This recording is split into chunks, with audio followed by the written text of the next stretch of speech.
Dopo gli eventi che si sono svolti in Sardegna, a Santa Giusta, all'Alghero e a Cagliari, oggi inauguriamo il primo incontro fuori dalla Sardegna attraverso i nostri circoli. Oggi siamo a Londra per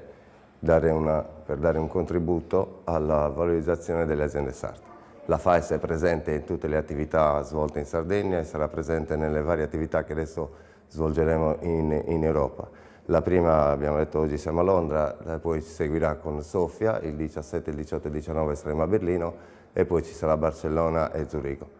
Il nostro compito, il nostro intento è quello di cercare di dare un contributo alle aziende sarde per promuoversi attraverso i circoli. Noi non abbiamo minimamente, come abbiamo già detto, l'intenzione di sostituirci a nessuna attività, a nessuna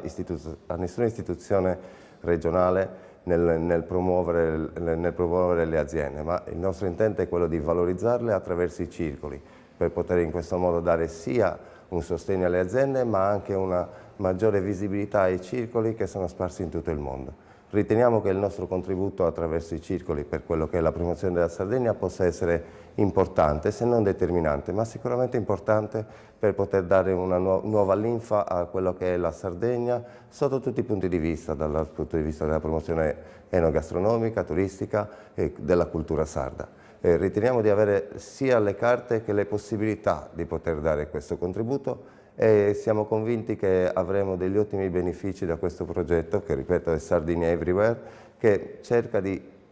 mettere in rete tutto quello che è il mondo dell'associazionismo sardo nel mondo.